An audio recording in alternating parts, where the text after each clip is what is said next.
take a quick one here, an interesting one, where Kenya has dropped one place to 127th in the peacefulness out of 167 countries globally in the 2025 State of Peace report released by the Institute for Economics and Peace. Due to protests in the country which have claimed tens of lives, women in alternative dispute resolution have urged the government to prioritize peace mechanisms like mediation and reconciliation to foster peace in the country. According to the report, Sub-Saharan Africa recorded a deterioration in peacefulness by 0.17% over the past year due to an increase in political unrest and terrorism in the Sahel region.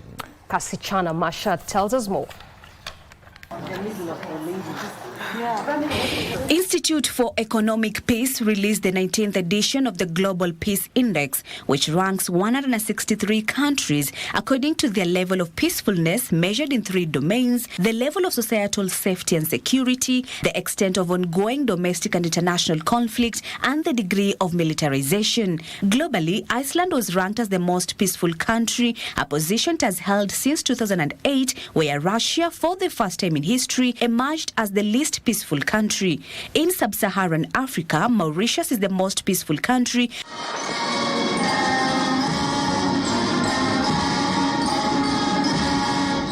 with Kenya ranked 31 out of 44 countries in the region. Here we just released the 19th edition of the Global Peace Index, and if you look at the 163 countries that are ranked globally, which represents 99.7% of the world's population, our country, Kenya, is ranked at number 127, having dropped 1 point because of various reasons, demonstrations, and many other indicators. According to the report, this is because the region faces several security crises, mostly the increase of political unrest. Where political, social, and economic stability is essential not only for national unity and stability, but also for continued growth of local enterprises, for investment, confidence, hope, and professional practice.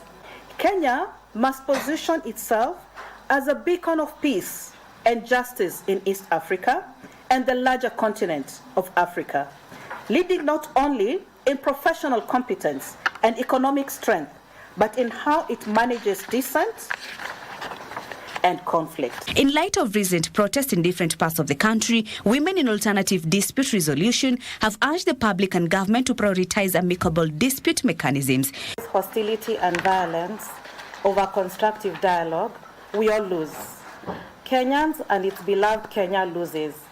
But when we sit to reason and work at resolving the differences that arise, we all rise and stand to gain more than we lose. As a nation, on how we are going to start a culture of peace from the ground up, so that we don't ever end up in a situation like we're in right now, whereby we have these dialogues all the way from school level. Continued conflict, they say, threatens to erode the gains made in governance, entrepreneurship, innovation, and the rule of law. Seek professional mediators and arbitrators to resolve all conflicts, all disputes. The women in alternative dispute resolution have a pool of professional dispute resolvers whom it can avail on short notice. Our work is to de-escalate peace, is to drain the swamp that is hurting all of us.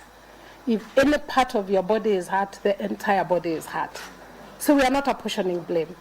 We are just saying we cannot tire to ask for peace, because peace precedes trade. According to the Global Peace Index, of the 23 indicators, 8 recorded improvements, 13 deteriorated, and 2 recorded no change.